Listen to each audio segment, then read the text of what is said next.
Dr. Virginia, Yes. is it good to go? Yep, we're good. Yep.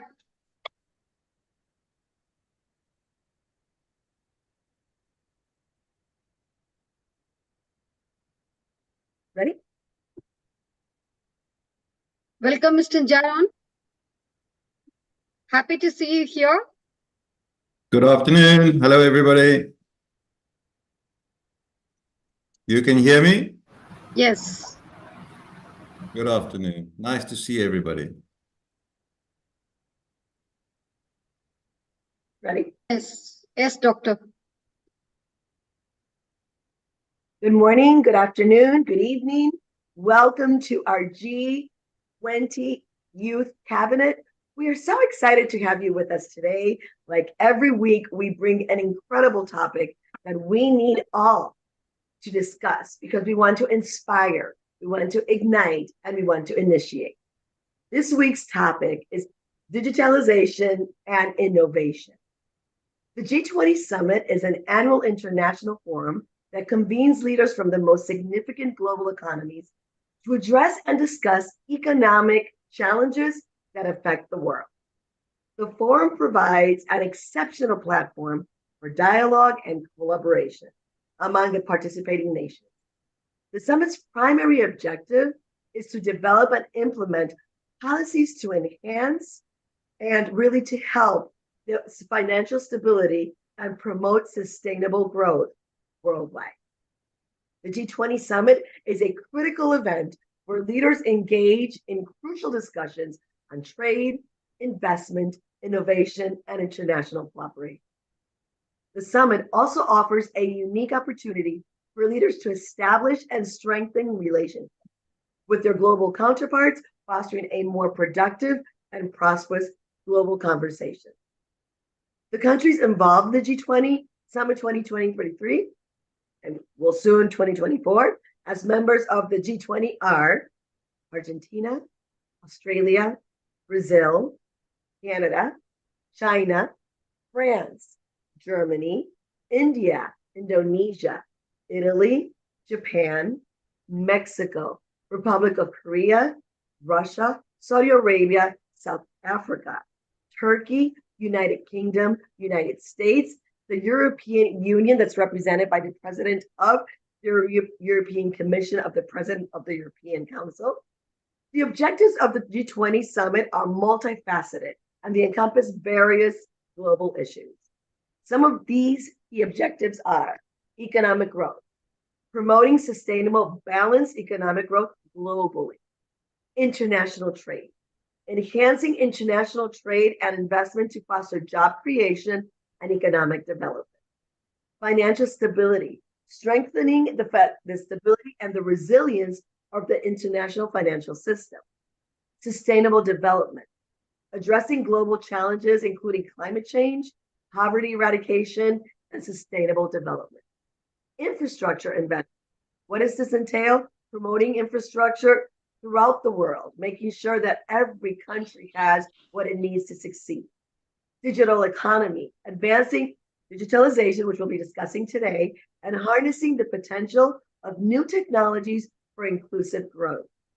Employment and education, creating opportunities for quality education for everybody, and making sure that we have skilled workforce for all of us. Global health, collaborating on global health challenges, including pandemics, as we've experienced before, and access to affordable health care.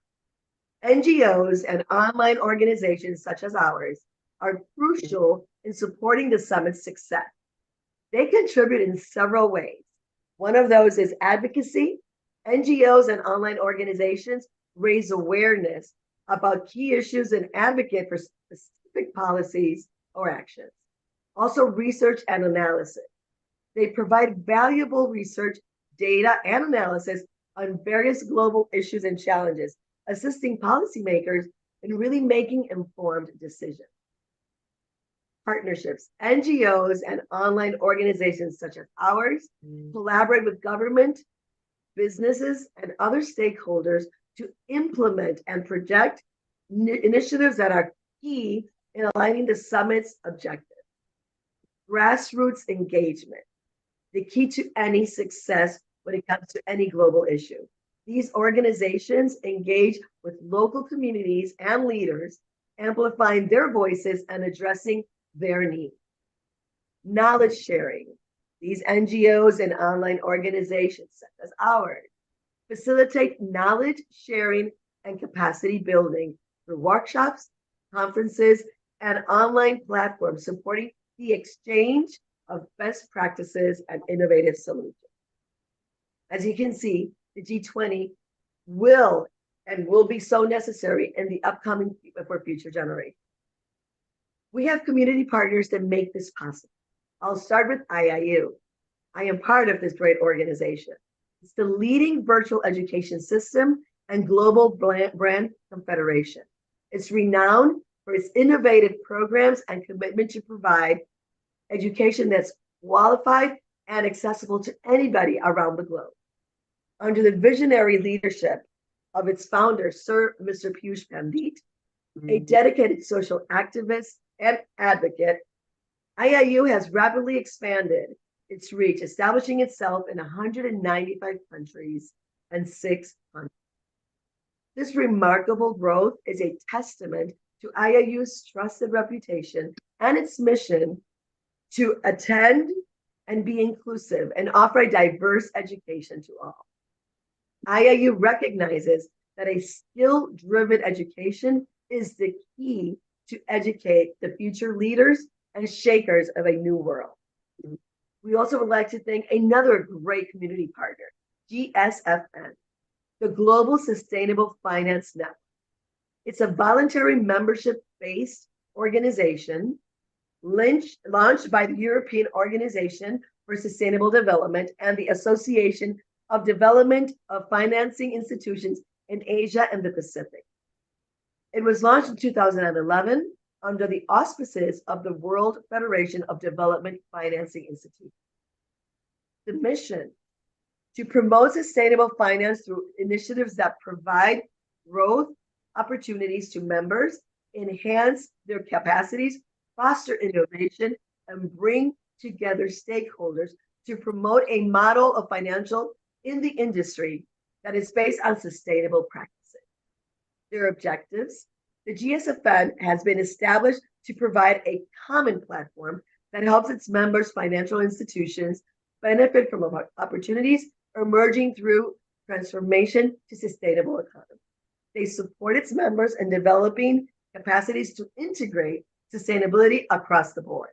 They foster initiatives that help build public-private partnerships. They offer networking opportunities to members, financial institutions, multilateral organizations, government bodies, businesses and industry, and other stakeholders for sharing experiences and ideas.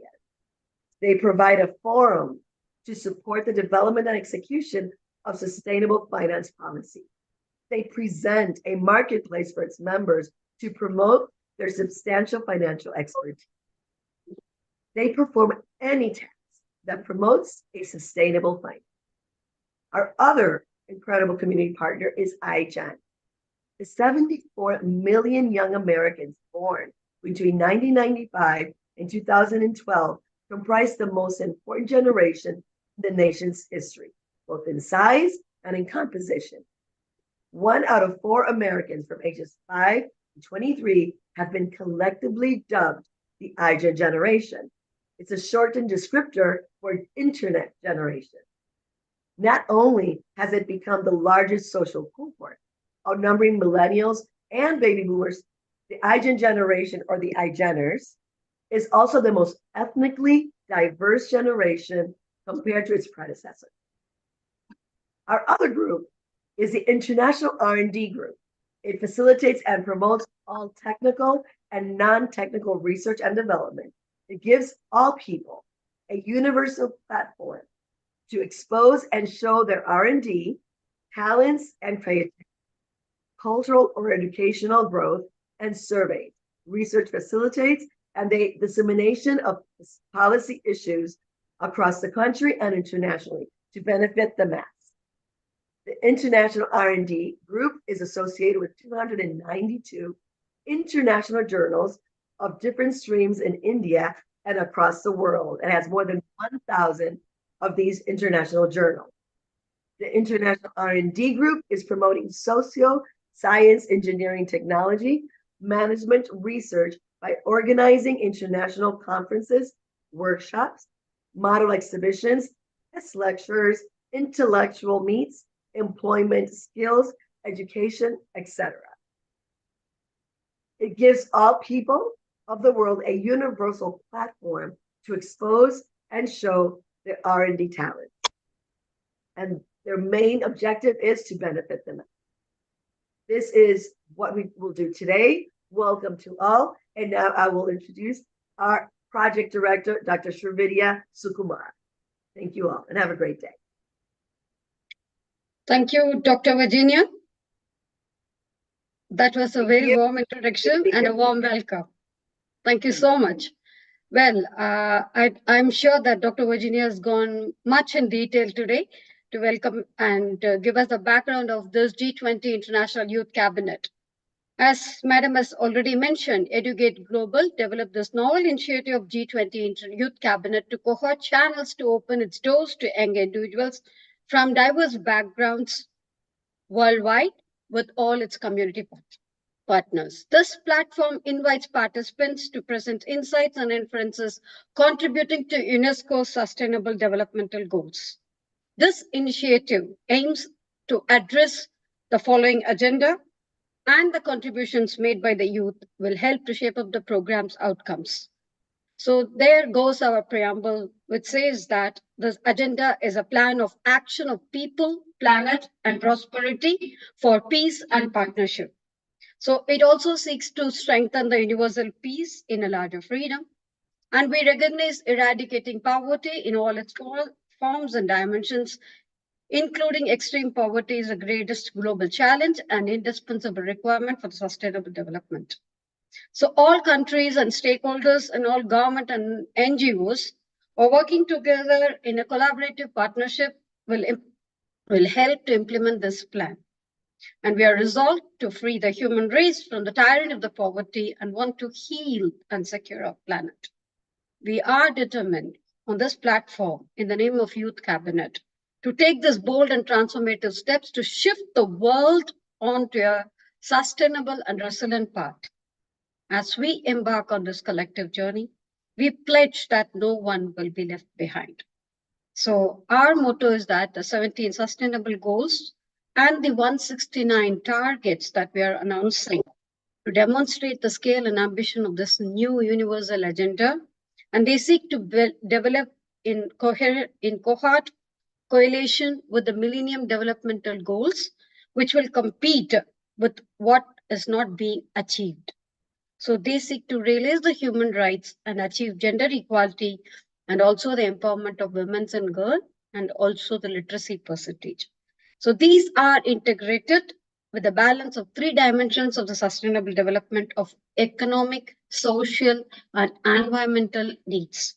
On that note, today we are presenting before you our topic of digitalization and innovation with G20 series. So when we talk about digitalization and innovation of G20 series, it involves 5 major factors. That is digital economy and the trade policies which are involved in it, global standards of which are going to be incorporated as standards and strategies for emerging technologies. So that's thereby we are connecting it to a seamless integration of the digital global ecosystem, promoting innovation for Industry 4.0. When we do that, what has to be taken into account is that cybersecurity and data protection, which is a key thing which cannot be compromised. So with the act of inclusive digitalization towards the goal of technology for sustainable development, today we have come up with the pointers, not compromising on fintech and digital financial inclusion, digital infrastructure and connectivity, education and skill development. We are addressing the pointers for today under the headers of G20 Youth Cabinet with the panel of experts, as Dr. Virginia is one of them. Welcome to you, ma'am. Thanks for giving your expert, concise, and your insights. Dr. B. Tanuja, representing Dr. MGR University, is one among them. Dr. S. Adibisi is again one of the experts who is going to do the summarization for the speakers. With Engineer S. Prasanna sir will be also one of the experts who have worked with all the speakers to comprise and to cohort this challenge on the first topic of new materials and the next production revolution. That's the topic. That's the first pointer that we are announcing it for today, which will be addressed by Mr. Yan On, who is the Managing Director of SAE Institute. So on that note, let me welcome and present before you Mr. Yan On, who is the Education Senior Executive, who is the Chief Executive Officer, Chief Operation Officer for Education Innovation, and who has been in Dubai for nearly about 5 years or even more than that. So rest all, we leave it to Mr. Yan On to address the gathering, and we'll get to know more about him towards his address. Thank you, sir. We open the forum with you, and we are inaugurating it with you. Thank you so much. Thank you, Dr. Shivadia, and thank you, Dr. Virginia, for the opportunity. And it's lovely to be here with everybody in this esteemed panel to discuss this this very important topic. I think we have the right group of people together here, because the first point that I want to refer to is that none of what we are trying to achieve through the G20, or whether it is the sustainable goals for G30, or whether it is through this youth cabinet, the United Nations objectives, none of this is possible without education. And everybody that is gathered here today is in some way involved in education, I would believe. The second point that I want to make is that the objectives of inclusivity and sustainability probably stands as the two most important objectives that we are trying to achieve. First of all, including as many different role players in achieving the objectives that has been set out, and then doing that in a sustainable way that paves the way for people, planet, and peace as we are trying to achieve, and addressing the challenges that are brought forward through global poverty. When we talk about new materials and the next production revolution, it's important that we think about the concept of a shift in thinking that is happening globally. Sometimes people refer to a global shift in thinking as a paradigm shift. And this word, paradigm shift, is sometimes used very loosely to describe any kind of change that happens across the globe. However, a true paradigm shift is when there is a change in thinking, a change in actions, a change in behavior that really requires the whole world, the global community, to adjust to a new way of doing things. This happened in the first and second and even the third industrial revolutions around the world, where there was a global shift of how we worked, how we thought, how we did things, and then it affected the future of the planet.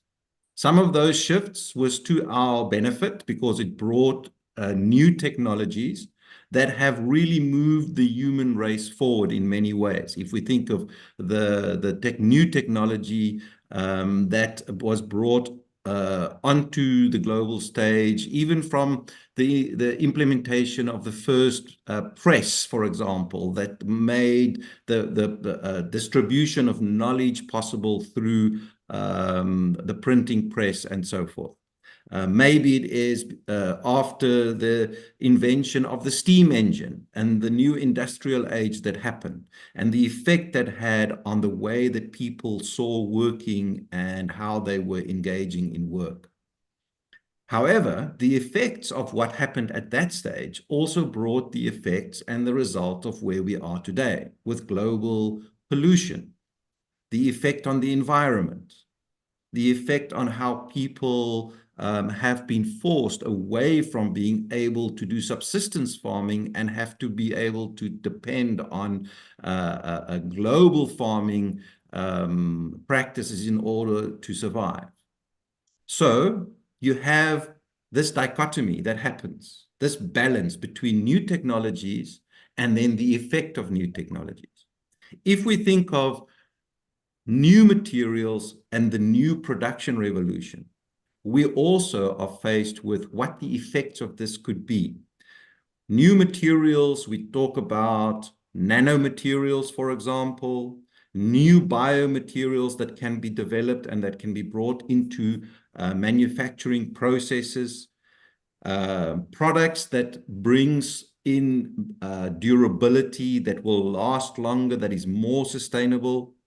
Today, globally, the ability to replace plastic products and plastic pollution exists on a global scale by using plant-based materials and nanotechnology, but it is dependent on the political will and on the innovation and sustainable investment of countries to be able to fund and to drive this transition. So it is possible. It is possible the technology already exists today.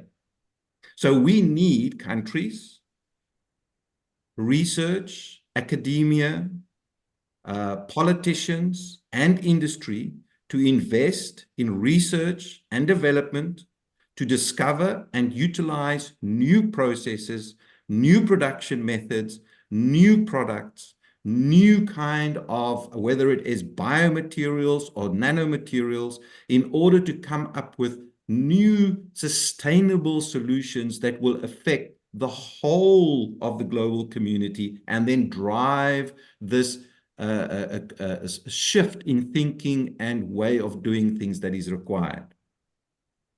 However, the thing that we need to keep in mind is even this new technology might have an impact in the same way as the Industrial Revolution brought forth factories that then resulted in global air pollution. In the same way as a production of new materials, which only 50, 60 years ago, new materials like plastic was invented. Sometimes we think of something like plastic as a material that has been around forever. It hasn't. Plastic is less than 80 years old. So and plastic takes about sometimes up to 300 to 400 years to degenerate in nature. So every single piece of plastic that has ever been produced on the face of this planet, if it has not been recycled, are still in existence today because it has still not been able to biodegrade. So we need to think of what will be the effect of new production and material methods that we come up today that will have an effect in the next 100 or 200 years and affect us as a global community. This paradigm shift is something that gets to be driven, as we mentioned earlier, from ground level to change the perspectives of young people through the influence of education. Thank you very much. Thank you so much, Doctor. Definitely, I think it's really provocative what we're talking about. I think you were the right person with the right topic to start today's conversation, because it makes us think and makes us realize that we are responsible for what's coming. When we started with plastic, we thought it was the great invention. We thought it was probably, what would save us all, would make our life so much easier. And now we see how hard we're all working to come together to find a solution to something that seemed like a godsend and something that would save us all with time and convenience. So going forward, definitely, we know that new materials and innovative production, we need to be so much more careful. And like you said, we all need to come together to really create something that will bring new opportunities, but will also be sustainable and will bring efficient manufacturing practices. I think we always worry about plastic. I think my daughters, I have young daughters, they're 20, and that's their biggest concern in life as young people is how do we get rid of plastic? And I think that it's everybody's concern, not only our generation, their generation, but future generations. So definitely there are a lot of opportunities. There are a lot of things to think about, but we all need to come together. So thank you for bringing that to our attention. I think it's the right conversation to have to start today's G20. Thank you. Thank you so much. Thank you, Mr. Yannon, and thank you, Dr. Virginia, for the summary. And as Mr. Yannon was rightfully mentioning, that NPR protection revolution, that is NPR, next production revolution, is often the word that used to describe the ongoing transformation of the production systems and the manufacturing processes that are involved in the context of fourth industrial revolution, which is otherwise called as Industry 4.0. So as he was mentioning, as Mr. Yannon was mentioning, this NPR definitely represents a shift towards more advanced and interconnected production methods, incorporating the cutting edge technologies to enhance efficiency, flexibility, and the innovation and the changing trends that are always on the requirement. So definitely without compromising on the digitalization, the connectivity factor, which are required or which becomes more indispensable for the extensive digitalization of manufacturing processes with the advancement of robotics and automation systems and artificial intelligence taking the lead and so-called the machine engineering, and also about the automation projects which are being involved in 3D printing and AR and VR, that is virtual reality and augmented reality, all revolving under one topic, under one header, sustainability with the circular economy. I wanted to add, Dr. Srividya, really quickly, I think talked about, and I think we'll do it again today, about nanomaterials and biomaterials and the potential it has to revolutionize the industries that we're taking care of now, that we're so concerned about now, like manufacturing, construction, healthcare, and electronics. What's coming, we need to be just as careful. I think we learned with just plastic to talk about one material, how careful we have to be going forward. So definitely. Very true, very true. As it was mentioned during the conversation by Mr. Anon also, the sustainable production practices, which is a key word there, and it always heads towards circular economy, as Dr. Virginia was adding up there. And also when it is adding up there, we have to know how to optimize our resources which are available to us, reducing wastage and use of eco-friendly materials and processes. Thank you, Mr. Anon. It was so very insightful, and thanks for sharing all your inferences. Hope we will be able to take it to the think tank projects of G20, and we will come back to you with our feedback and also their feedback. Thank you so much. Thank you. It's a pleasure. Thank you so much, and it's a lovely to be with you. Thank you. Thank you. Thank you. So moving ahead, maybe welcome our next speaker for the day, Mr. Kumar, who is a student from CSE, who is studying AIML and is a volunteer from IGEN. He would like to speak further on digital technologies and future production. Digital technologies and future production will be addressed by Mr. Dinesh Kumar E. if is ready. Mr. Dinesh Kumar, you're ready? Hi, good evening. Good evening. Yeah. Okay. If it's possible, can you please on your video camera? I think I'm not able to on my video cam, but I have a presentation which I can share my screen. Please, please. I think the host has disabled the screen share cam. Now you can able to share the screen. Okay.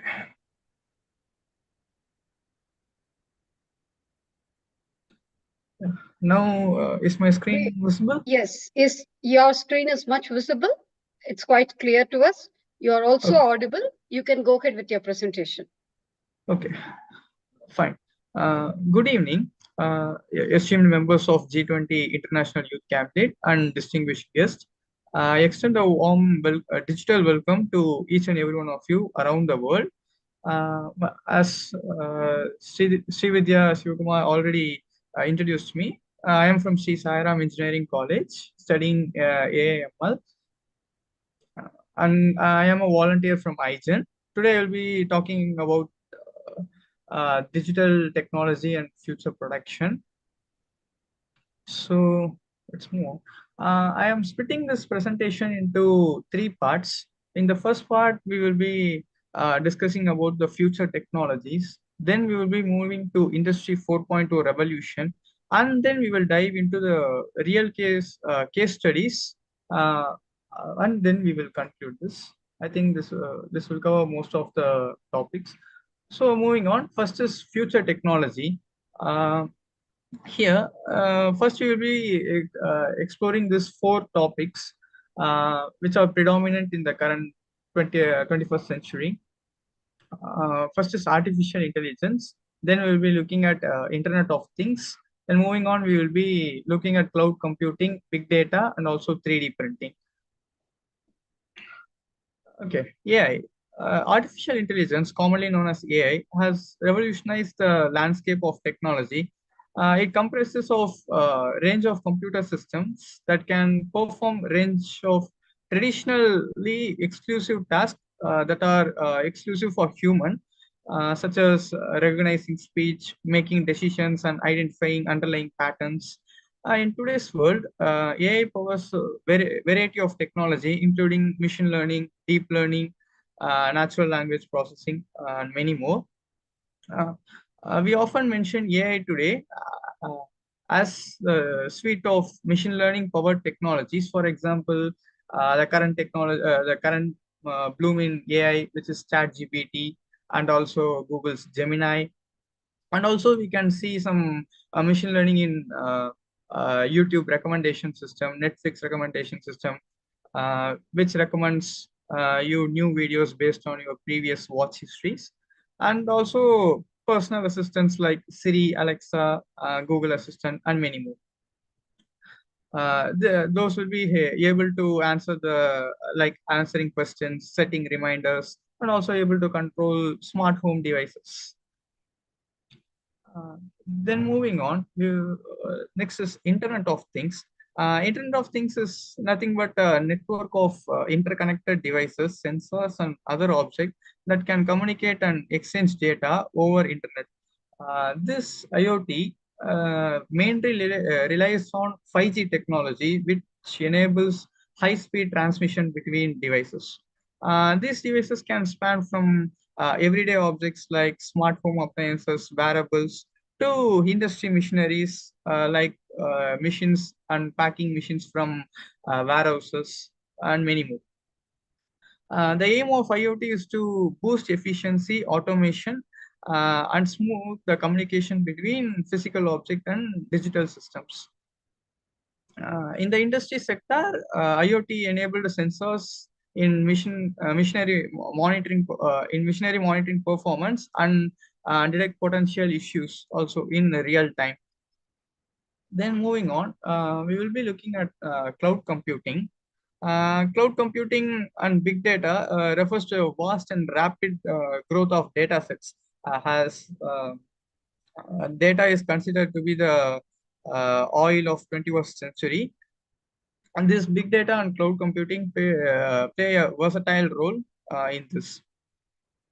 Cloud computing is a on-demand availability of computing resources. Since powerful machines can't be afforded by everyone, big companies like Amazon, Google, Microsoft owns these kind of machines, and they rent it to us on a base of subscription. So this is basically a cloud computing, and this cloud computing and big data follows 4 V's, which is variety, which includes different type of data that can be handled, and velocity, which is generation of rapid generation of large amount of data, and volume, which is massive production of it. Then value refers to the how important is the data that we are gathering. Then we will be looking at 3D printing. 3D printing, which is also called as additive manufacturing, is the process of creating a physical object from CAD models, which is computer-aided designs. Unlike traditional manufacturing, which is basically called a subtractive process, in which we will make a initial product and then mold it or cut it according to our necessary. But in 3D printing, we will be adding layers and layers of that filament, which can be remolded to our required shape. Then we are diving into the next topic, which is Industry 4.0. Industry 4.0, often governed as the fourth industry revolution, signifies the ongoing transformation of manufacturing and associated industries through the integration of digital technologies. Unlike previous revolutions, Industry 4.0 not solely about the adoption of more technology, but rather about creating a smart, interconnected, autonomous system. At the core of Industry 4.0, as we previously discussed, these 5 things are the 5 to 6 things are the core components which allow us to dive into Industry 4.0. The Internet of Things, the AI, big data, robotics, and then also we can also include AR, VR, which is augmented reality, mixed reality. The latest also the news was going around Apple Vision Pro, which was one of the giant leap in the AR VR market. Then talking about the benefits of Industry 4.0, it enables an increase in efficiency and production, enhances the production quality, allows for greater flexibility and customization, more sustainable and environment benefit, and new business service. Then the challenges of Industry 4.0 is investment and infrastructure. We need a heavy investment. Okay. Heavy investment and need a lot of infrastructure.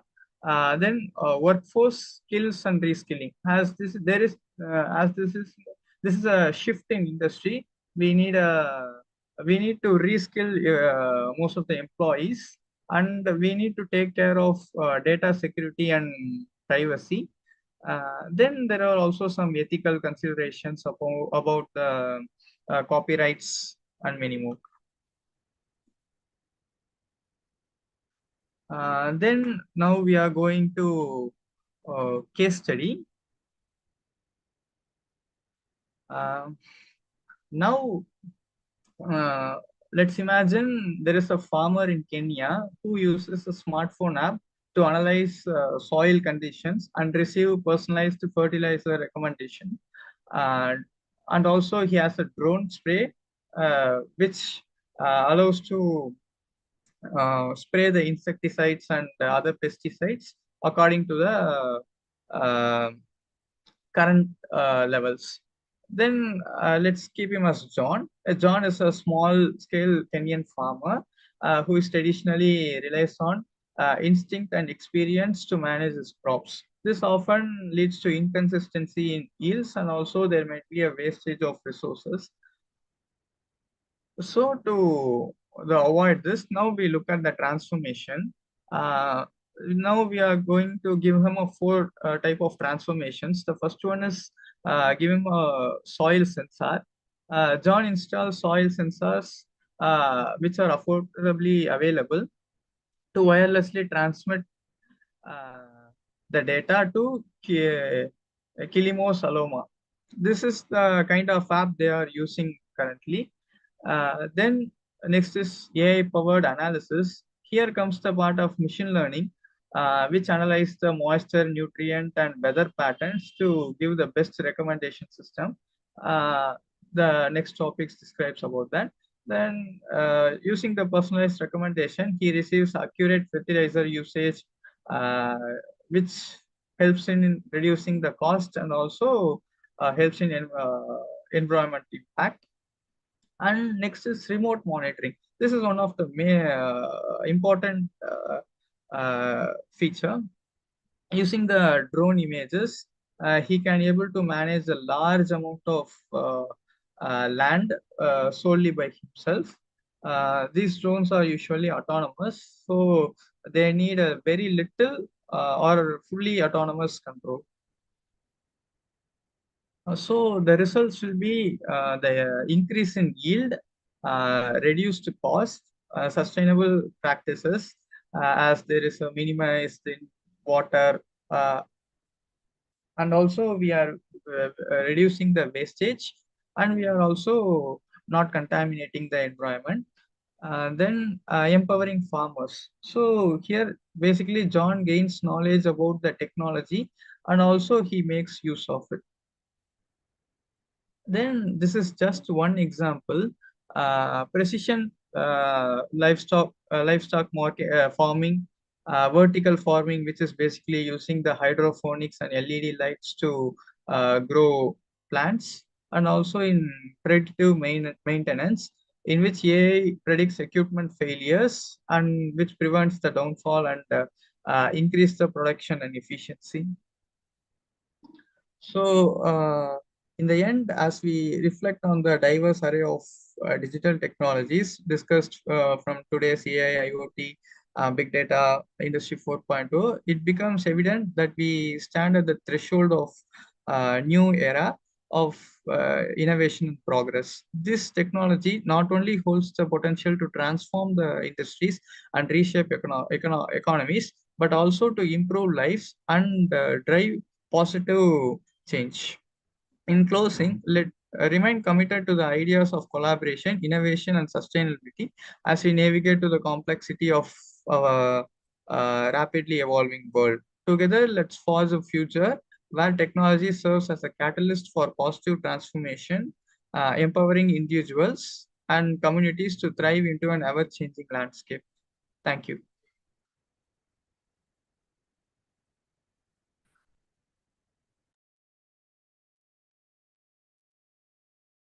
Thank you. Thank you so much. That was a wonderful presentation by Dinesh Kumar.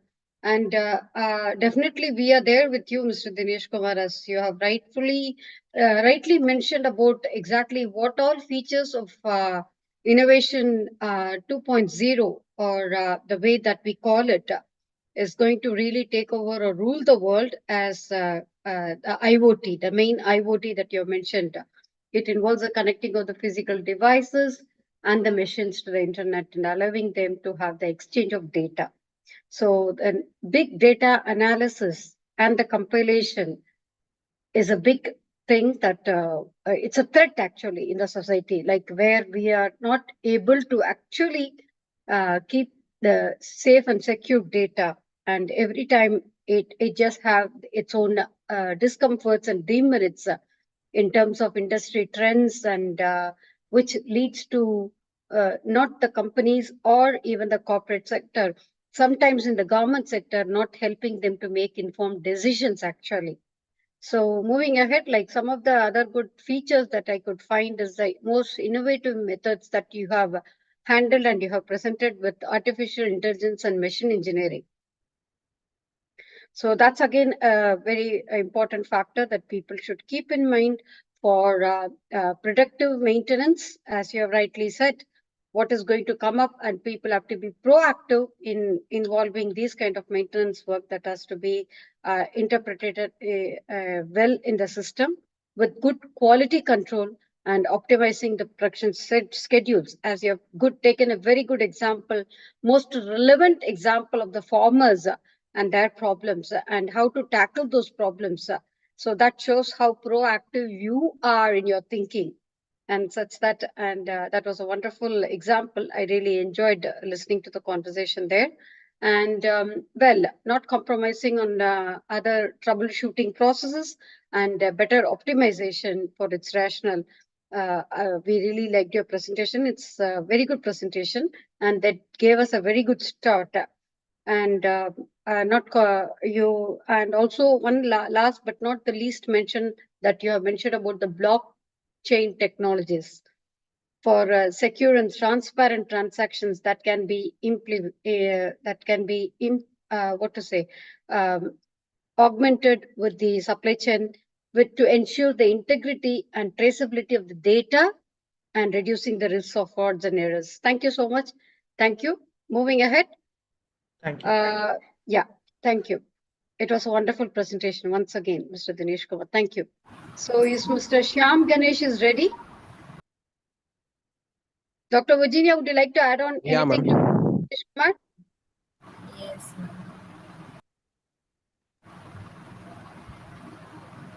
Well, so we'll go ahead with Mr. Shyam Ganesh, who is a volunteer with iGen. Again, he is going to talk about digital technologies and future production. So welcome, sir. Welcome. So Mr. Shyam Ganesh is again a wonderful speaker, and the floor is all yours. Yeah, ma'am. Is it audible? Yes, it is. Yeah. So good evening to one and all present here. So I'm myself, Sam Ganesh from Amet University. So I'm currently pursuing my BEEEM at Amet University, and I am a part of iGen member. So I'm glad to hear in G20's program. So the next is table of contents, the overview of digital technology and the impact on production processes and automation and in artificial intelligence. Then case study, then benefits and challenges, and conclusion. Mr. Shyam, can you go on to the slideshow more? Yeah, ma'am. Just try that if you can. Because your slides are not moving. Yes. Yeah, ma'am. Is it okay, ma'am? It's not moving. It's frozen actually. Oh, 1 second, ma'am. Yeah, now it is moving. Only thing is you have to go to the slideshow. Slideshow. Yeah, ma'am. Is it okay, ma'am? Shyam? Yes, ma'am. In top right corner, it's having a slideshow. See that, Shyam? Click that. In top home page is there, no? In that side, we have a slideshow. Other topic name. Home page, insert, designs, animation, and the slideshow is there, no? Go to that slideshow. 1 minute.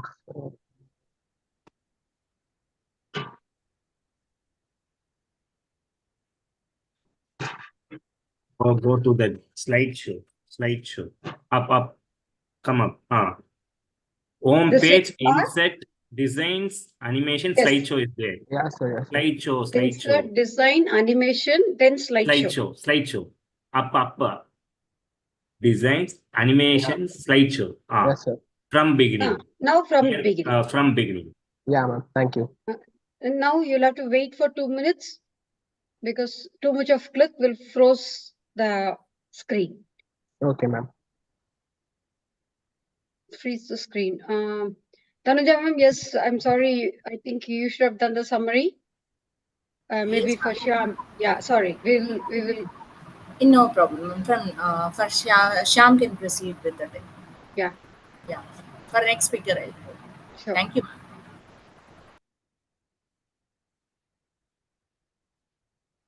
Shyam, try double click with from the beginning. Yeah, ma'am.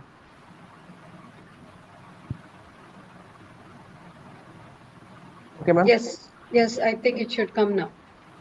Is it moving, ma'am?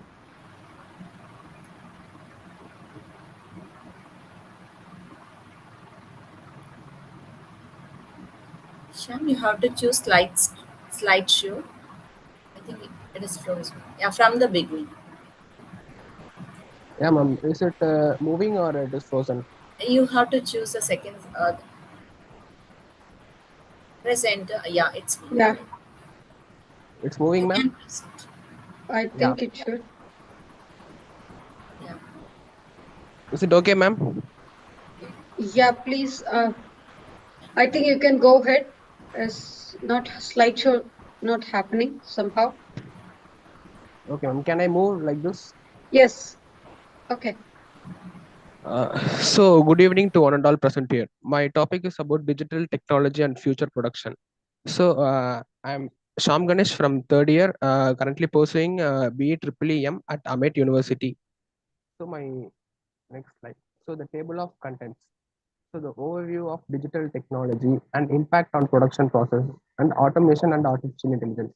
Then case study. Then benefits and challenges, and then conclusion. So my overview of digital technologies first comes artificial intelligence. So this AI refers to an machines who can enable and process the simulation of human intelligence. So it can be applied in industries and machineries who can do the perform better as well as humans. So the next is virtual augmented reality. So when it comes to VR and AR, so this is an immersive and interactive experience which can blend the digital worlds. So a person can involve like a digital world who can sit from a place to get into a digital world, such as gaming and education. Then comes to data security. So when it comes to data security, we have to manage the data, and it cannot be processed, and it can be authorized to access and abuses. So that this data security is enabled because of threatening and other concerns. So this is a crucial term which comes to manage the data security. So the next is robotic process. So this robotic process involves the automative and repetitive based tasks. So industries such as banking and logistics can implement increased efficiency and accuracy productivity. So the next is blockchain. So when it comes to blockchain, blockchain is an immersive network that can make a transaction with an transparent digital ledger that can secure and records verifies the transaction and which cannot be threatened and easily it can be stored. So industries like finance supplies can enhance the security and it can involve in. Next comes to cloud computing. This cloud computing allows the data to be stored in network. Whenever we need the data, we can retrieve from the internet and allows us to enable the resources. So this is a block diagram, increased efficiency, reduced cost, and improved quality. So this improved quality is depends on the digital technology, which can produce an accurate process and result in higher quality products and reduce the defects. Reduced cost. The cost of the system can be less, and the material can be in a higher efficiency. So this is increased efficiency. The efficiency of the digital technology can be automated and streamlined, which can be manually automated, and it can be increased in overall efficiency. So the next is role of automation. So this automation is referred as the performs tasks without a human intelligence. So it can enable with a crucial play rolling on efficiency, and it can be automated such as coding like other accuracy. So the role of artificial intelligence. This AI refers to a machines that can stimulate like a human intelligence by performing tasks without a human knowledge. So it can be enhanced in a larger data and can make a predictions that can be used in decision making without a human intelligence. So the benefits of automation and AI. So increased efficiency. Automation and AI can be streamlined production process that can reduce the resources required. So on the accuracy is a main part which can be enhanced to AI that is properly algorithmed with the humans and compared to humans. Next is potential challenges. The workforce displacement. The adoption of automation and AI may lead to job displacement and whose work can be automated. So it can replace the humans' task with the machines. So the skills gap. The implementation of automation may require workers to acquire and adapt to changing their job requirements. The job requirements can be replaced with machines and may perform better tasks and performance. So this is the case study. So when compared to case study, we can take Tesla, Amazon, and Siemens. We can refer them as a case study. And results and benefits. So these companies can experience and enhance the efficiency, and they have innovations and can contribute sustainability through a digital transformation and their production. So this benefits of implementing digital technology. So it can be increased in efficiency and productivity, improved in accuracy and precision, and streamlined process and reduced waste. So they have enhanced quality control and the product, and they have a proper consistency. So these challenges of implementing digital technology. So it is initial investment and implementation. Then workforce training and skill development are more important. And cybersecurity risk and data precise. And the cybersecurity risk, when it comes to cybersecurity risk, it can be more advanced that can AI can support, and the integration and compatibility issues. The data can be integrated and it can be properly dispatched. So in summary, a digital technology is a revolutionary future production. So in additive, the AI comes to one field that can improve the boost and efficiency, and it can be sustainable. So this transformation ensures competency and the more agile and environment. So it can be product furthermore. So thank you.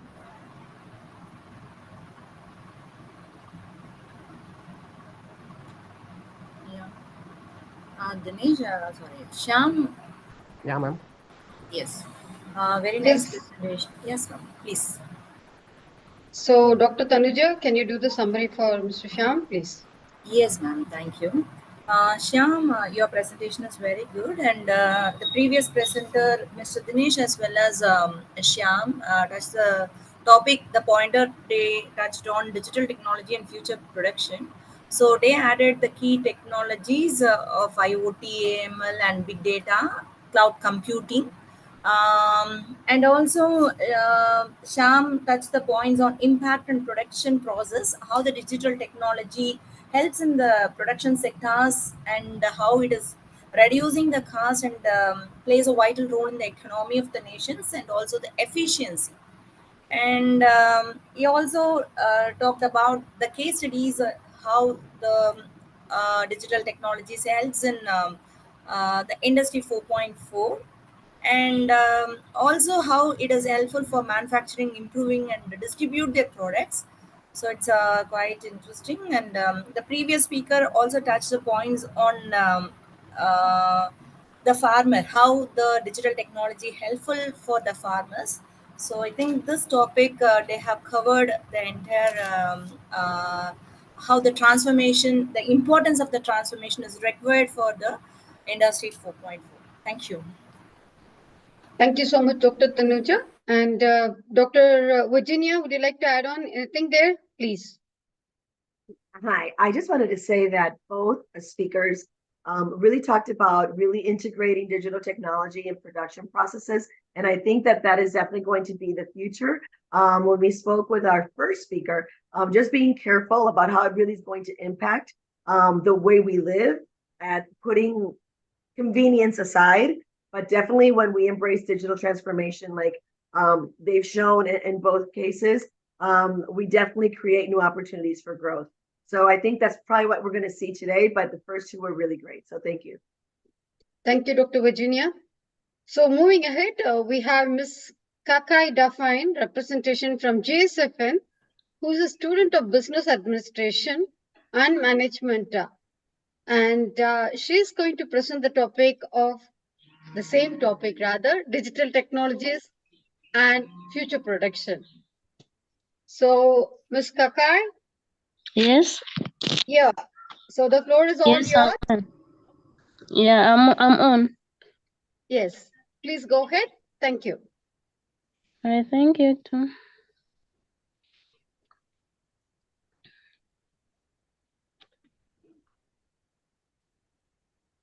I'm going to present on the topic of digital technologies and future production. Hope you're all getting me. Yes. Okay. First of all, I'll define the digital technologies. Digital technologies refers to the electronic tools, devices, systems, and resources used to process, store, and manage data. It includes a wide range of technologies such as information technology, digital marketing, artificial intelligence or AI, blockchain, and educational technologies. Then later I'll also have to explain on the topic of future production. Future production is the process of creating goods and services that satisfy consumers' wants. It involves combining various inputs such as raw materials, labor, and knowledge to produce an output with value. This output can be a physical good and immaterial service, or a combination of both. And under the production, we have got the factors that favor production. We have land, labor, and capital. There is also entrepreneur, though I've not included it here, are essential components of production process. And then in this process, I'll combine the two, how digital technologies have been beneficial to the production. Now, first of all, we are going to work on the examples of digital technologies used in production. We have the advanced robotics are used in to automate repetitive tasks and improve efficiency in manufacturing environments. These advanced robotics, you can find them in manufacturing areas that produce goods. For example, the textiles and other things. So for them, they do the repetitive work. So in which there is the work for the work to be done. Then you have the cloud computing.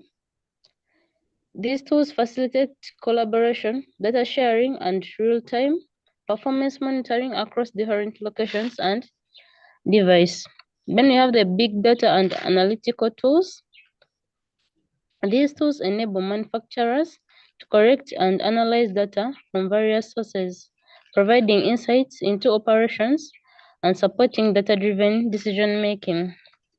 Among others, those are some of the examples I made during my research, although there are other examples that my colleagues gave. Then here we're going to relate how digital technology has been beneficial to production. The digital technology has reduced energy consumption. This can be through the use of smart technology in homes, buildings, and industrial processes, as well as the development of energy efficient productions and services. Then the other point I've got the minimize waste. They enable the recycling and reclamation of materials from electronic wastes, reducing the need for new resource extraction.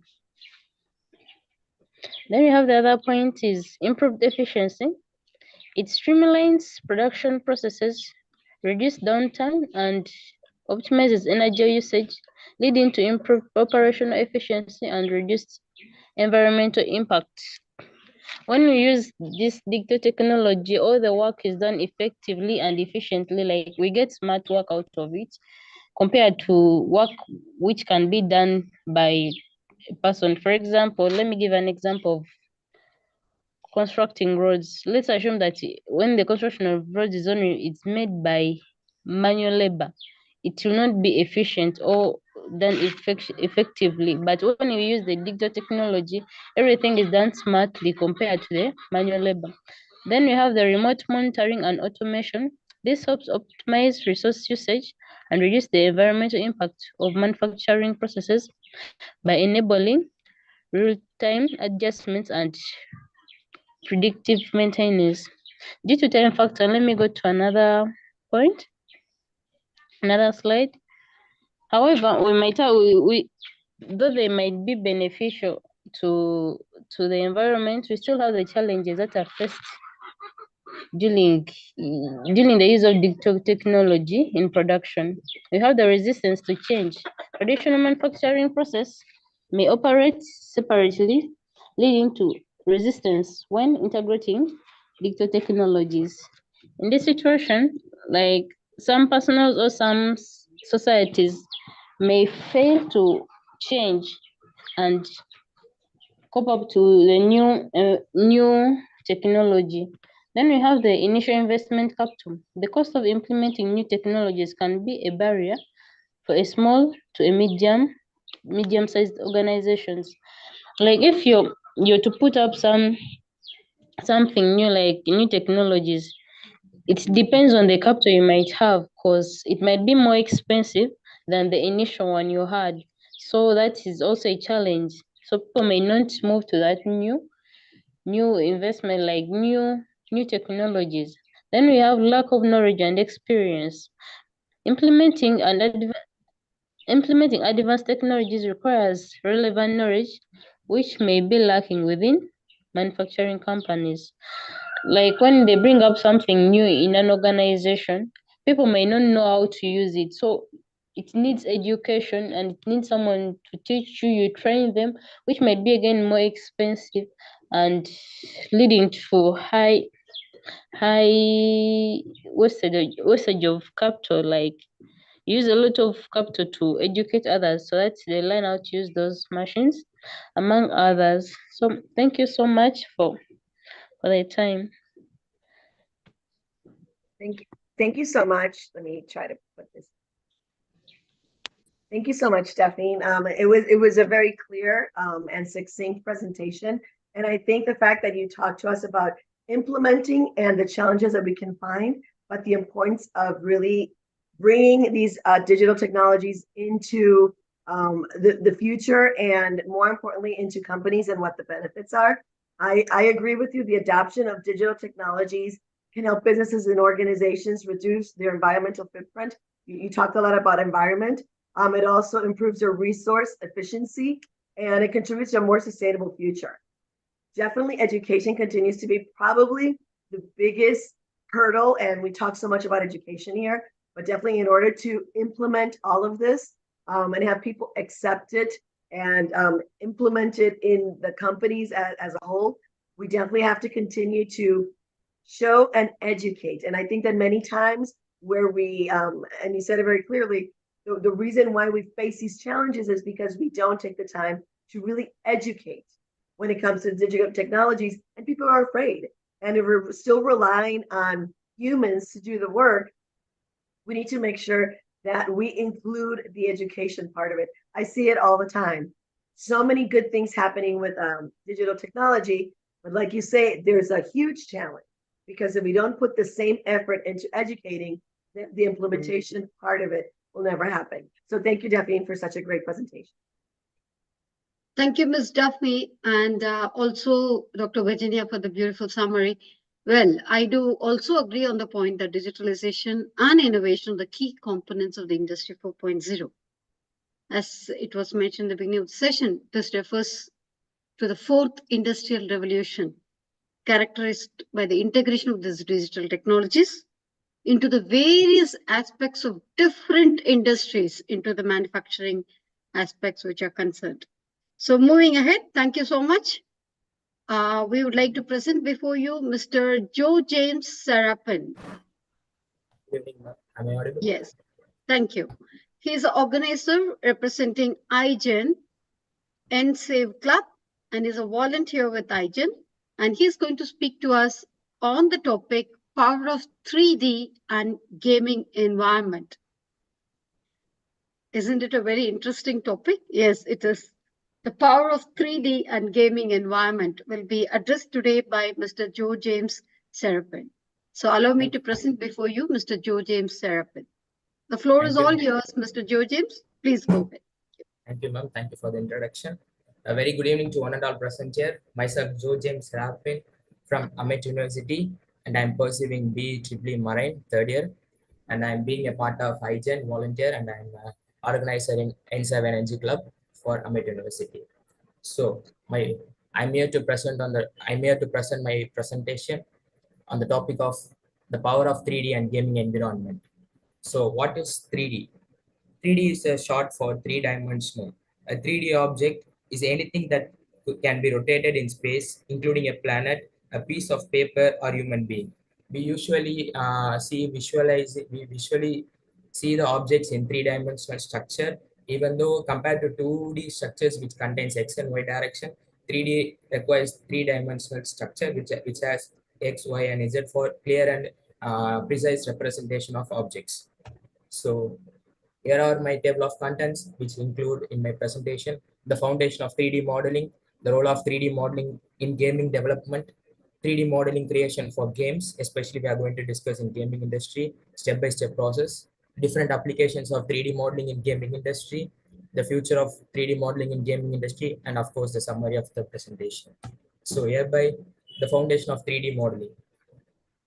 As its core, 3D modeling is the art of creating digital representations of objects and characters in three-dimensional space. As we know that in the world of digital media, 3D animations has emerged as a powerful tool that offers numerous benefits. It has revolutionized the way we visualize ideas, tell stories, and engage audiences. The article explores the advantages of 3D animation and how it can be a game changer in various industries. As we all know that during the 3D modeling process, an object shape, size, and texture could be defined. The process uses points, lines, and polygons to create 3D shapes within the software. With the 3D modeling, the possibilities are virtually endless. As we all know that a gaming industry usually requires the visual representation of people from various age categories. The gaming is an entertainment platform which has been acquired from the which relates no age category. There is an endless limit of age categories from child to old persons. Each and every age category people they might require different requirements upon their visualization of ideas, which could be incorporated with the help of 3D modeling according to their visualization and creation with their own ideas. So we are going to deeply discuss on the 3D modeling of gaming development. The role of 3D modeling in gaming development, which includes that 3D modeling is a bedrock upon which game developers construct entire universe. Every great game needs immersion, and 3D modeling is a wonderful way to improve gaming graphics and keep the players engaged. As we already discussed that each and every age category of people might require different themes and the requirements of game in their own perspective.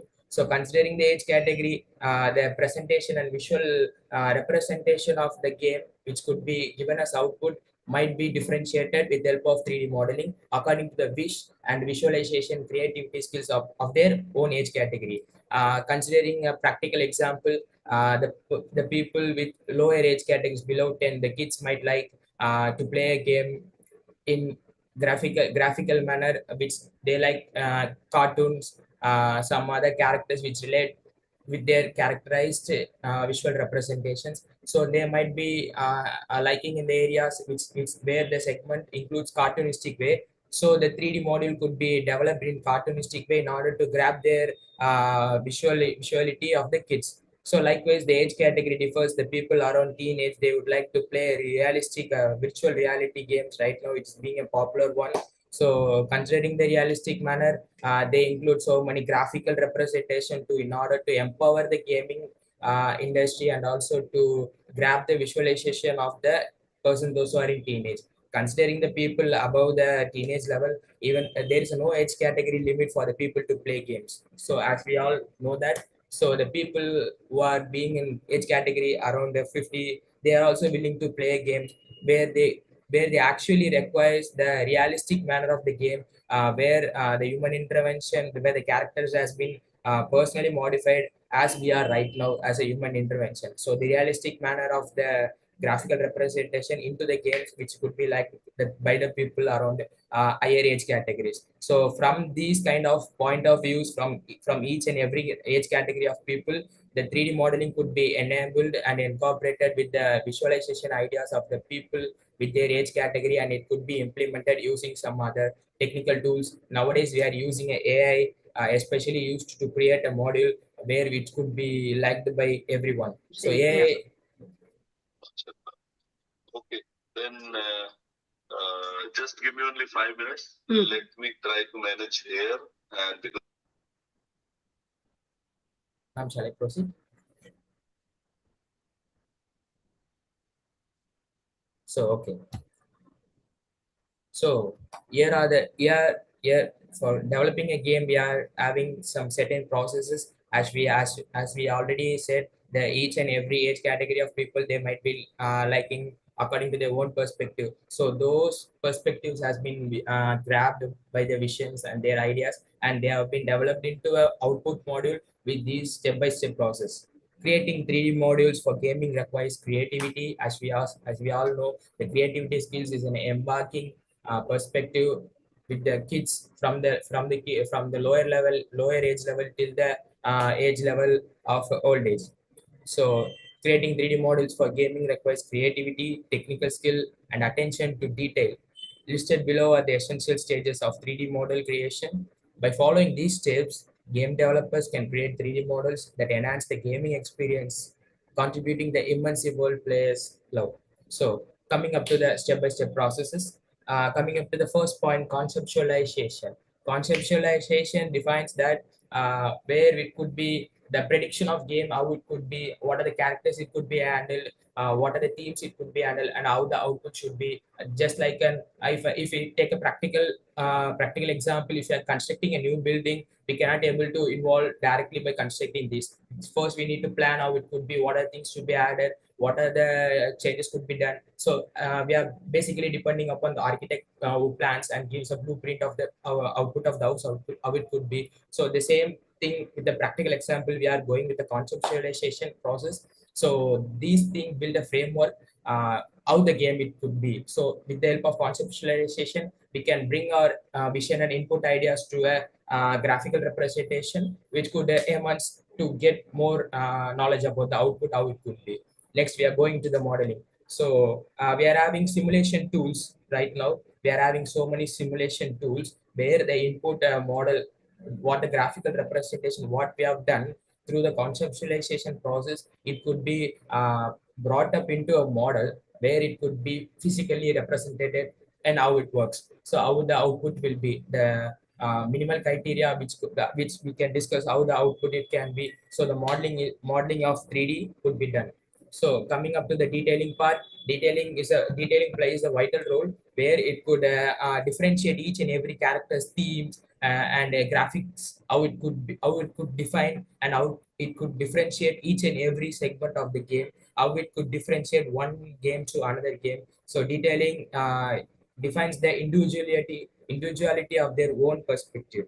So coming up to the UV mapping, unwrap the model surfaces for proper texture application. Coming up to the UV mapping in the sense that we are just giving up to the detailing process where the textures have been handled, where the sharpness and FPS could be handled. FPS in the sense that frame per second. The once the game is going to run in output as in some module like phone, laptop, or PC, how it could be visually or physically represented without any delay or without any miss or low quality. So UV mapping describe those things. And coming up to texturing, apply textures to add realism, material properties, and visual appeal. Texturing in the sense that giving detail in a realistic matter how the people could like to visually represent a game. So texturing plays a vital role by incorporating and enhancing the glow of the game. So coming up to rigging.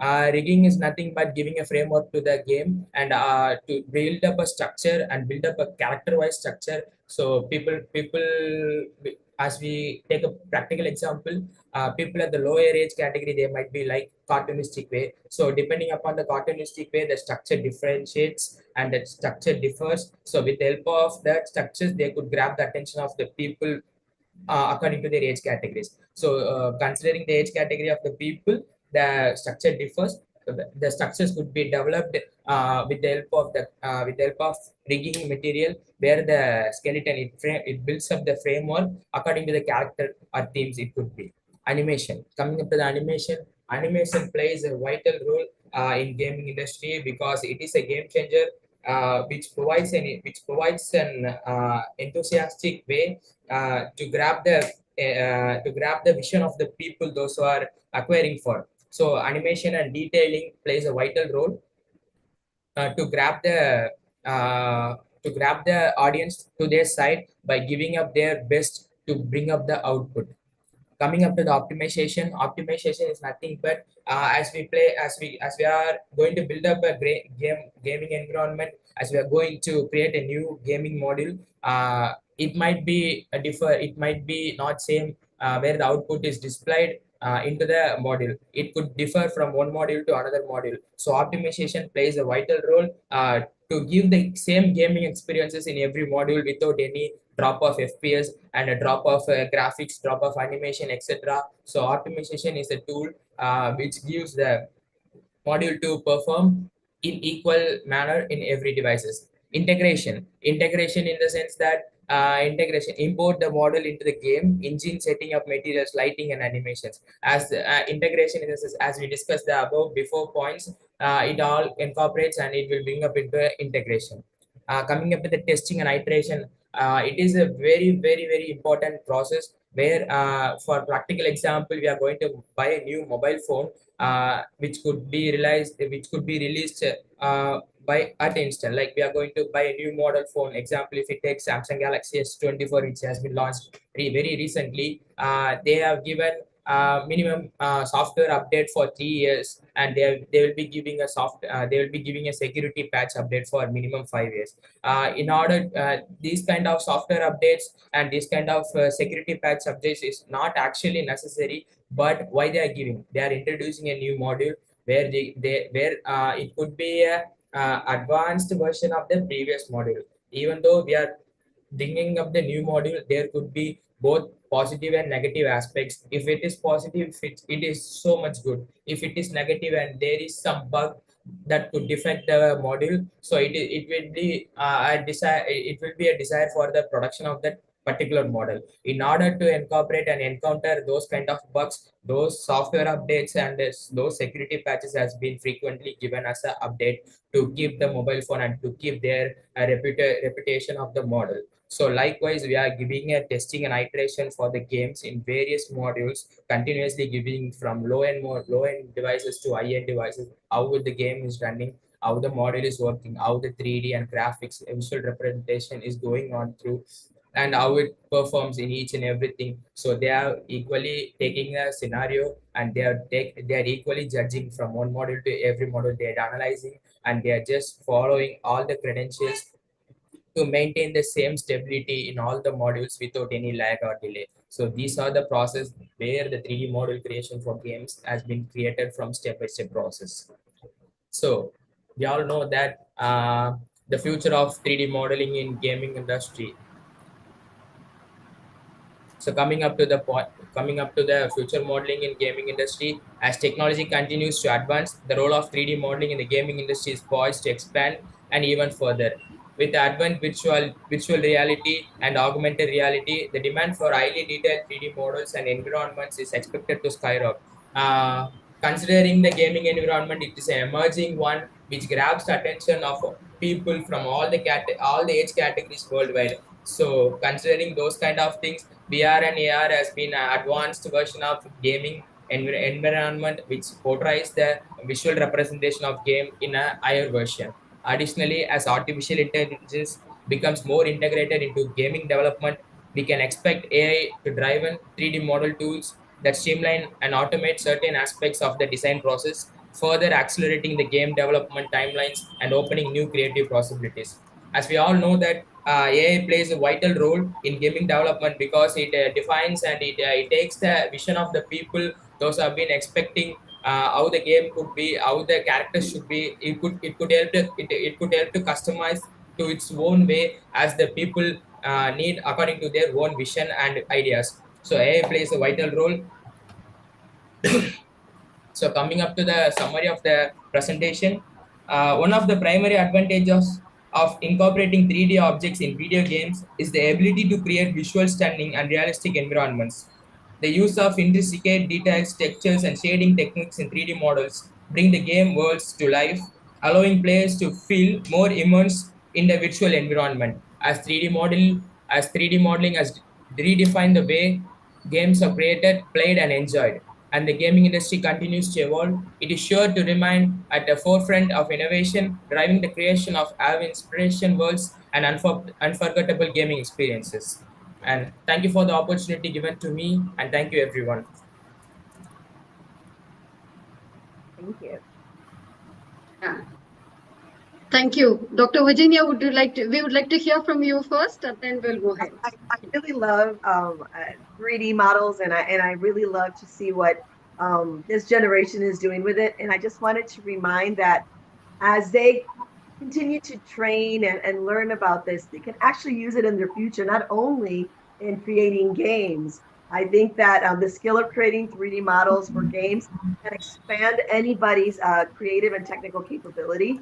And it will definitely enhance their communication skills. And it will offer a lot of opportunities to apply that in real life scenarios. You know, so when I see it, I sometimes think that people think this is just for gaming. This is a way to learn something that they will be able to apply in other areas. And whether they pursue a career in game development or they explore other industries, the fact that we are growing and this generation is becoming having such great ability in creating 3D models, I think is going to be a valuable asset for anything in the digital world. So I congratulate you because it was very clear. It was you enumerated everything very well, but I think that one of the things that we don't talk about enough is that it's just not for gaming. In the future, we will be needing all this to really include it in everything that we do. So thank you for taking the time and breaking it down in different steps so we know what the process is in order to create these. Thank you. It was great. Thank you, ma'am. Thank you so much. Thank you. Thank you. Thank you, Dr. Virginia. That was really wonderful. And thank you, Joe. That was, it was quite comprehensive when we talk about integration of 3D technology. And you have very clearly, vividly explained what profound impact it has on the gaming industry. And with enhancing visual and immersive experiences for the players as such, with the realistic environments that are being created and which look, to name a few, maybe a lifelike characters or intricate landscapes which they have created with more kind of AV8s and dynamic lightning effects, etc., etc., etc. And we can't deny the fact that games provide an immersive experience by using those 3D graphics to stimulate depth and perspective. Hope everybody will agree with me on this. And definitely this enhances a sense of players making virtual world realistic, and we feel more tangible in, like getting them across. Ma'am, Dr. Tanuja, ma'am, would you like to add on, please?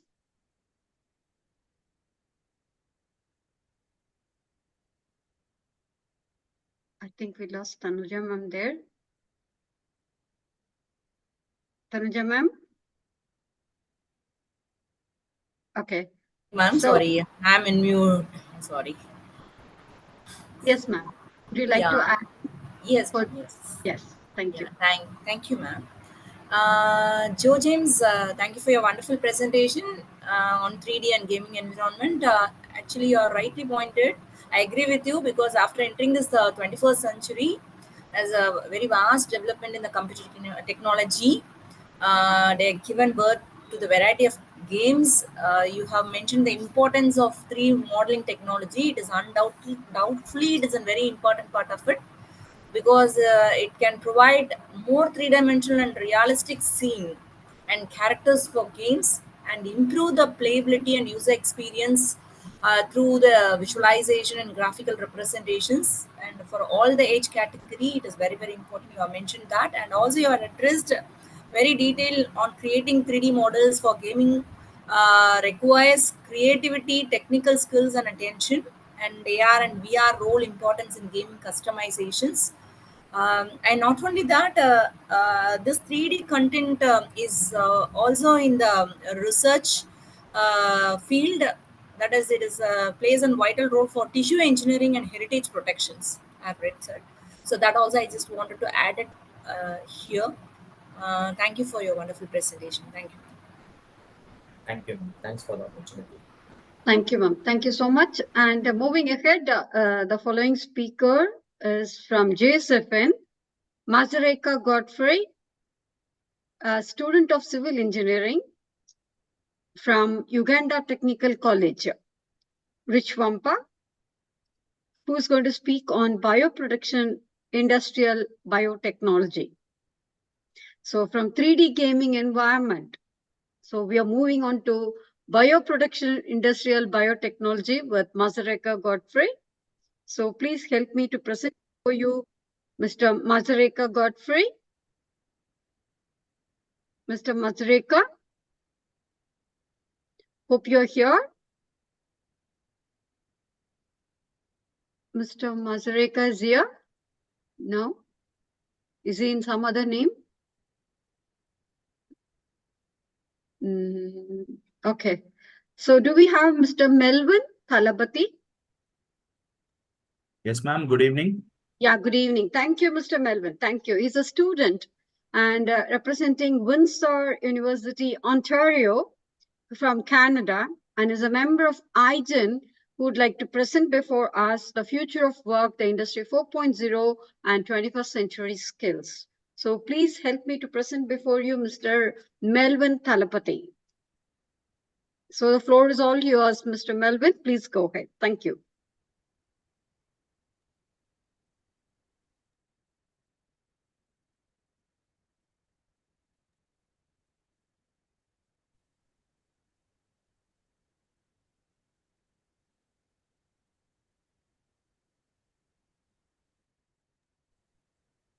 Yes, good evening, ma'am. Yes, good And evening.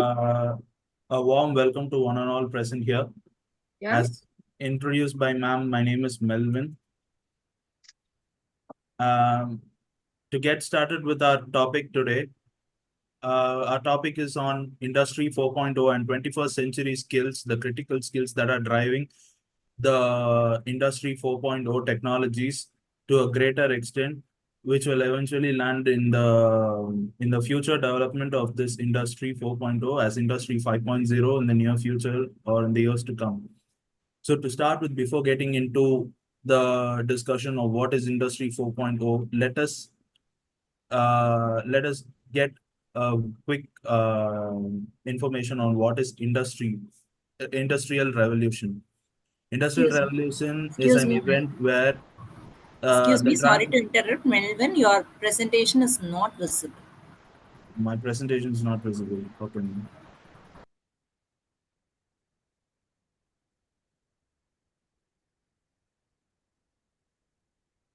Ma'am, is my screen visible, ma'am? Is it visible now? Yeah, is visible. Yeah. You can proceed. Okay. Okay. So yes, before getting into the discussion of what is Industry 4.0, let us know that Industry 4.0 is the fourth stage of industrial revolution, which we are facing through in our present generation. Industrial revolution is an event where the transition of human effort is being replaced by the usage of machineries. So going back to the history, industrial revolution dates back to the year of 1780s, where the first industrial revolution took place, where all the basic human efforts were started getting mechanized slowly. In this particular time, many human efforts were many human based activities were reduced by replacing them to a simple basic means of machinery. For example, if earlier a man used to carry a load for a particular distance, this revolution made a man to transport the load using a cart or any other means of transport. So coming to the second industrial revolution, where all the mechanized components which used basic fuel-based systems were electrified, so that the efficiency could be very greatly improved, so that the efficiency can be greatly improvised, and this led to mass production. Uh, this was actually a great advantage for industries that rely on mass production, because when electrifying all the machineries, the machineries were able to the companies were able to work on more mass productions, and things started getting easy for people who are working in industries. And the third industrial revolution is that the thing that took place in 1970s, where the work of humans became very much easier by means of automation, and sorry ma'am, sorry for the disturbance. By means of automation, robotics, and by the means of using computers. Earlier, during the earlier time when during a production stage, when especially let's consider a factory, compared to second industrial revolution and third industrial revolution, there was much of a great difference in accessing each and every file that people wanted to access during their work hours. So coming to the fourth industrial revolution, where all the computer files were further digitalized and they were further stored in cloud storages. And when factories started depending on robotics in order to reduce the human efforts. So fourth industrial revolution is really one such eye-opening industrial revolutions for in the history of mankind.